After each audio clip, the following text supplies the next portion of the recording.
तो एस के electron circle में आपका स्वागत है दोस्तों। कैसे हैं आप सभी? हम आशा करते हैं आप बहुत अच्छे होंगे। दोस्तों आप मेरे सामने जो देख रहे हैं ये है एक इक्वलाइज़र, यानी कि बैलेंसर बोलते हैं जिसको, लिथियम बैटरी का बैलेंसर या लेड एसिड बैटरी का बैलेंसर। वैसे स्पेशली लिथियम बैटरी के लिए बना होता है, लेड एसिड पे भी आप इसे काम में ले सकते हैं लेकिन उसमें टाइम बहुत ज़्यादा लगता है। ये स्पेशल लिथियम बैटरी के लिए है। तो अभी हम इसके बारे में समझेंगे, इसको यूज़ में क्यों लिया जाता है। क्योंकि अगर आप कोई भी बैटरी रिपेयर करते हैं या बैटरी बनाते हैं या इस तरह के सेल को चार्ज करते हैं, रिचार्ज करते हैं, इसको अगर आप बैटरी लिथियम का कोई भी काम कर रहे हैं ना, तो भाई इसके बिना बहुत काम अधूरा है। किसी इलेक्ट्रॉनिक स्कूटरी की बैकअप ना आ रहा हो या कोई भी दिक्कत आ रही हो तो उसके लिए बहुत ज़्यादा इम्पोर्टेंट है बैलेंसर। अब बैलेंसर में देखो, सबसे पहले आप बैलेंसर का स्क्रीन देख लो क्या होती है। सबसे पहले ऑन करते हैं। हमने ऑन किया, यहाँ पे लिखा हुआ आ गया जो भी कंपनी का है, आप किसी भी कंपनी का ले सकते हैं। यहाँ पे सबसे पहले ये इंटरफेस आ गया है, ये देख लो। पहले आप बैलेंसर का मतलब जानो। जैसे यहाँ पे बहुत सारे ये पिन विन निकली हुई हैं और ये इनका मतलब क्या है, कैसे कैसे कनेक्ट होनी है, ये सारी चीज़ बताऊंगा। पूरी देखना वीडियो को, समझ में आ जाएगी और आगे आने वाले टाइम में आप इससे पे बहुत अच्छे से काम कर पाओगे।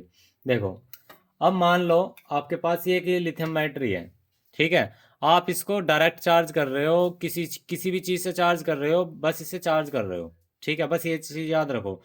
आप सिंगल बैटरी चार्ज कर रहे हो, कोई दिक्कत नहीं है। जब आप डबल बैटरी चार्ज करोगे तो भी निभ जाएगा, कोई दिक्कत नहीं। जैसे ही आप तीसरी बैटरी चार्ज करना चाहोगे ना, मतलब तीन बैटरी को एक साथ चार्ज कर लो, आज इसे तीन बैटरी को एक साथ चार्ज करो, तो होगा क्या। जैसे मान लो 4.2 वोल्ट इसकी मैक्सिमम होती है वोल्टेज। जैसे ये बैटरी है, मैंने बोल लिया कि भाई 4.2 वोल्ट मैक्सिमम है जिसका करंट, और 3.5 मिनिमम है जब ये डाउन और चार्ज दिखाएगा। तो 3.5 जैसे ही इसका करंट आया और इसका आ गया, मतलब इसका जो सॉरी वोल्टेज आ गया 3.5, और इसकी पहुंच गई 3.7, इसकी पहुंच गई 3.8। तो ये चार्ज मान लो चार्जिंग पे आपने लगाई, उसमें होगा क्या, या आपने इक्वल भी लगा ली, जब आप इसे फाइनल फुल चार्ज कर दोगे ना डायरेक्ट लगा करके, तो होगा क्या, कुछ ना कुछ वोल्टेज इसमें वेरिएशन रह जाएगा। मतलब कुछ ना कुछ इसमें, जैसे मान लो 4.1 हो गया, इसमें हो गया 3.9, ये इसमें मतलब सभी में क्या होगा, बैलेंस नहीं होगी, वोल्टेज इक्वल नहीं हो पाएगी।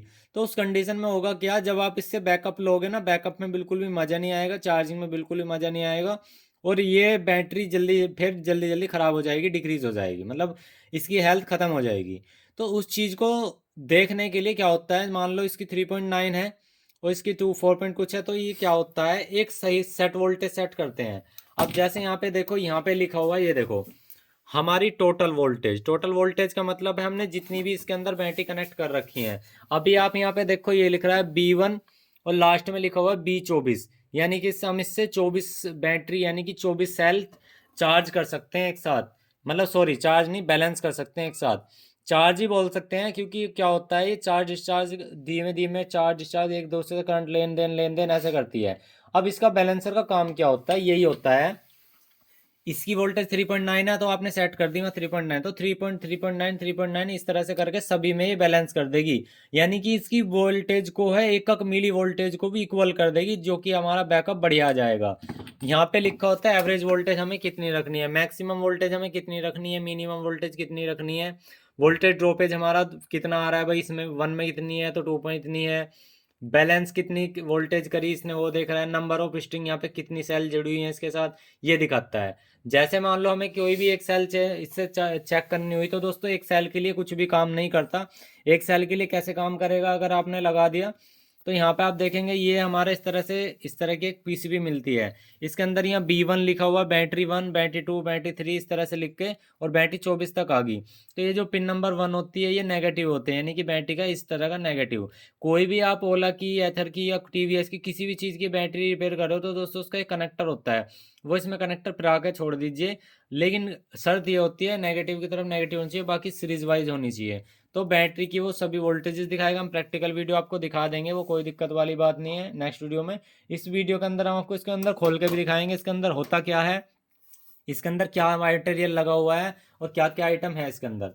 तो सेल बैलेंसर का काम यही होता है, जितनी भी सेल होती हैं उसकी वोल्टेज को इक्वल करना, और यहाँ पे बिल्कुल सही तरीके से क्रम से लगा दो तो यानी कि चार्ज आएगी। तो जैसे यहाँ पे बैटरी का माइनस फिर प्लस, फिर यही माइनस होता है, यही प्लस होता है, फिर अगला फिर माइनस फिर प्लस, ऐसे हो जाता है। ऐसे प्लस माइनस करके यहाँ पे 24 सीरीज तक लगा सकते हो। हमारी जो ओला होती है वो 14 सीरीज की होती है, तो 14 सीरीज तक यानी कि यहाँ तक, तो यानी कि यहाँ तक हमारी ये यहाँ तक 14 सीरीज तक काम करती है। उसके बाद चलिए अब हम देखते हैं इसके अंदर होता क्या है। चलिए हम इसे खोलते हैं। तो सबसे पहले बंद करते हैं, पावर हमने हटा दी और यहाँ से हम इसे ओपन कर लेते हैं।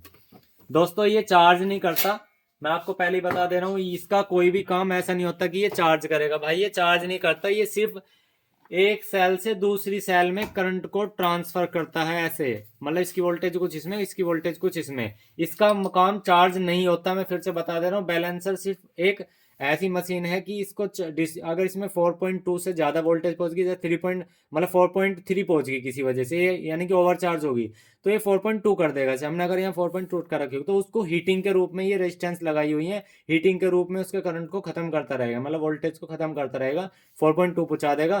उसके बाद ये सेल इनसाइड हो जाएगी। फिर अगली को देखेगा भाई इसमें कितनी वोल्टेज जरूरत है, दूसरी में वोल्टेज ज्यादा है तो इसकी वोल्टेज कुछ इसमें ट्रांसफर करेगा। तो इस तरह से होता है, मतलब वोल्टेज का लेन देन चलता रहता है, लेकिन ये चार्ज नहीं करता। कभी आप ये सोचो कि यहाँ पे मैं एक डाउन सेल लगा दूं और यहाँ पे मैं एक चार्ज लगा दूं, तो भाई उसको सही तरीके से चार्ज नहीं करेगा। चार्ज कर भी पाया, एक दूसरे से लेन देन करके ही चार्ज करेगा, लेकिन आपकी न्यू एनर्जी नहीं बनाएगा। ये सिर्फ एनर्जी को ट्रांसफर कर सकता है, 1 से 2 में, 2 से 3 में, इस तरह से ट्रांसफर कर सकता है, लेकिन ये कुछ भी चार्ज नहीं करता।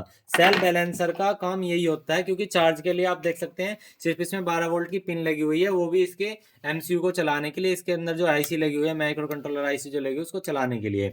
अब यहाँ पे आप देख सकते हैं, यहाँ पे रजिस्टर लगे हुए हैं, 20 वाट की रेजिस्टेंस लगी हुई है। ये देखिए 1 ओम की 20 वाट, ये हीटिंग के रूप में निकल जाती है। आप देख सकते हैं थोड़े थोड़े इनके कलर से भी चेंज हो रहे हैं। 1 2 3 4 5 6 7 8, 8 लगी हुई है। 8 8 का 8 8 16 8 से 24 लगी हुई है, यानी कि आप देख सकते हैं एक सेल के लिए एक लगी हुई है। और ये 20 वाट की लगी हुई है, 1 ओम की। ठीक है, ये हीटिंग के रूप में निकल जाती है। बाकी इसमें जो यहाँ पे ट्रांजिस्टर लगे हुए हैं, आप देख सकते हैं ट्रांजिस्टर लगे हुए हैं, ये एक दूसरे से वोल्टेज ट्रांसफर करते हैं। और इसमें कुछ नहीं लगा होता।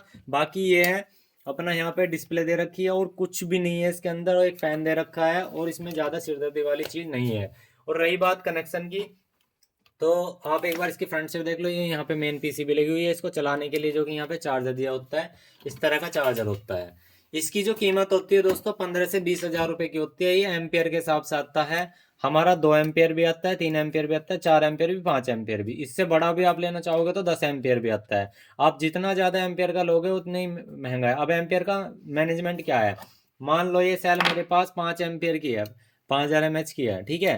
5000 mAh वो मिली एम्पियर होता है, तो हमारा मिली एम्पियर को अगर आप एम्पियर में चेंज करोगे तो 5 एम्पियर बैठेगी, यानी कि ये सेल जो हमारी 5 एम्पियर की है। तो ये दोस्तों अगर 5 एम्पियर का ये है ना, पर तो प्रति घंटा की स्पीड पे, मतलब 1 घंटे में इसकी ट्रांसफर मार देगा ये इसमें। तो यानी कि इतनी स्पीड है इसके अंदर। 5 मतलब ये 5 एम्पियर का है ना, तो अगर इस हिसाब से मल्टी सीरीज लगी होंगी। अब हम नेक्स्ट वीडियो में आपको दिखा देंगे इसमें लगा के ओला की वो बैटरी को कैसे कैसे ये बैलेंसिंग करता है। बैलेंसिंग की कुछ कंडीशन होती है, वो भी बता देंगे।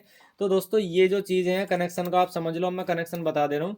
कनेक्शन का कुछ नहीं है, B1 का B1 से, B2 का B2 से, ऐसी जैसे वहाँ क्रम से लिखा हुआ है ऐसे आपको ये कनेक्शन करने होते हैं।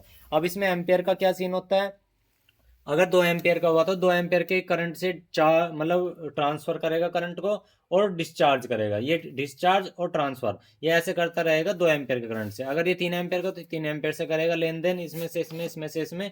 अगर 5 एम्पियर का तो 5 एम्पियर से करेगा। और कुछ नहीं है इसके अंदर, ज़्यादा सिरदर्दी की बात नहीं है। आप बिना, अगर आप समझदार टेक्नीशियन है ना, तो आप बिना इक्वलेंस के, मतलब ये जो आपका ये बैलेंसर है, इसके बिना भी आप काम कर सकते हैं लिथियम बैटरी पे, अगर आप समझदार हैं। बस मेरा इशारा ही काफ़ी है, इतना ही समझ जाओ आप कि बैलेंसर के बिना भी काम हो सकता है। अगर आपको एक ही बार में प्रोफेशनल वर्क चाहिए और एक ही बैटरी पे पूरा दिन लगाना है या 2-2 3 3 दिन लगाना है, तो बैलेंसर ले लो। और आपको अगर हमारी ट्रिक आजमानी है, जो हमारी प्ले स्टोर पे एप्लीकेशन है उस पर हमने बता रखा है, तो आप वहाँ पे 10 से 15 मिनट के अंदर बैलेंस कर सकते हो। तो मिलते हैं किसी नेक्स्ट वीडियो में। अगर आपको हमारी प्ले लिस्ट की वो चाहिए लिंक, तो मैं आपको डिस्क्रिप्शन में दे दूंगा। बहुत ही कम चार्ज में उस पर अच्छे तरीके से सिखाया जाता है। Thank you, bye bye.